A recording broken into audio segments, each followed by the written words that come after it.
we've talked about a lot of important things. Now I want to go through one way that you could put a recorded lesson online. You can record lessons on kind of any camera or app you might have. If you have a different app you like for using for recording lessons, if it's Smart Notebook or Screencastify or whatever, if you have a different method of creating the video, if you're like a YouTube star, go ahead, be my guest. I'm not going to tell you have to use this. I just want to know everyone to know that there is a way that you can record your video, and this is actually how I'm doing this now, using the camera on your computer. So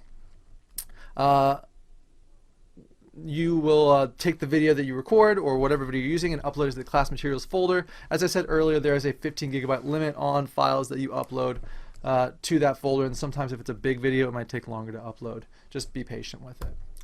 Alright, so I'm in Windows. I'm on my Windows computer, and I'm going to go down to the bottom corner where there's a little the Start menu button, and I'm going to click my Start menu.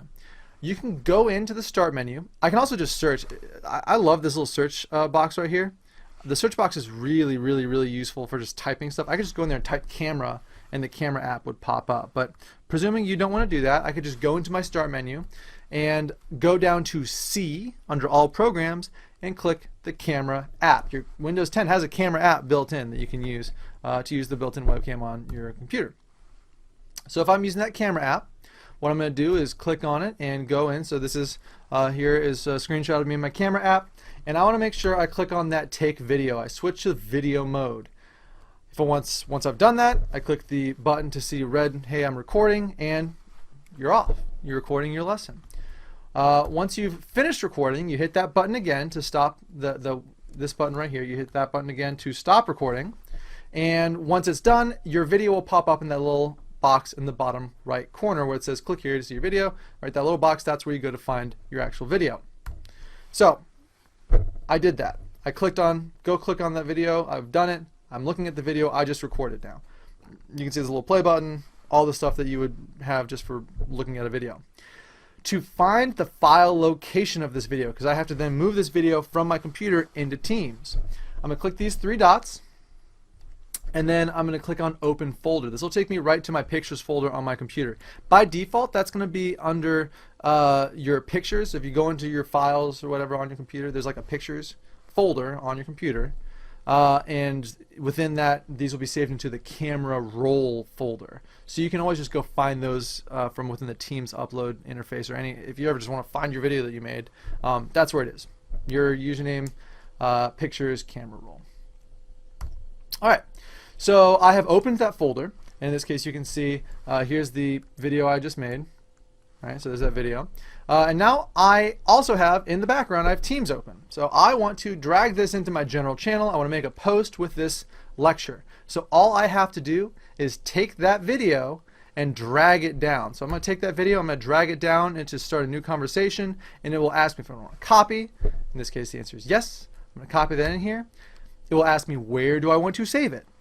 I want to save this into my class materials so that my students can't mess with it. So I click that class materials button, I click upload file, and now that video I just recorded of me teaching what is important conversations about the Internet of Things or whatever it is, it will now be uploaded and my students can then access that video.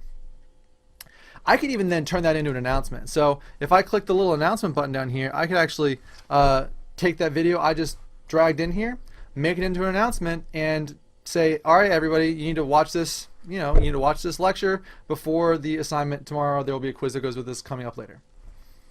Now we're teaching. We're teaching on the internet. We're teaching remotely.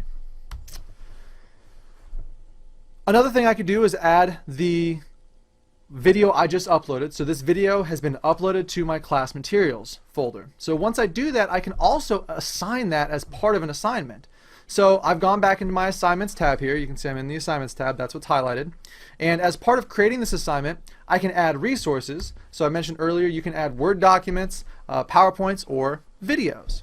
So if I've uploaded this to my class materials folder, I would go into Teams, which is where my class materials folder is. I would select the class that I saved that to, and I would go to my class materials folder, and there is the video that I uploaded. So I check that, I click attach, and now so a student will see the assignment I'm thinking from to make this simple for a student. A student sees, hey, there's an assignment. They click the assignment and the video is right there.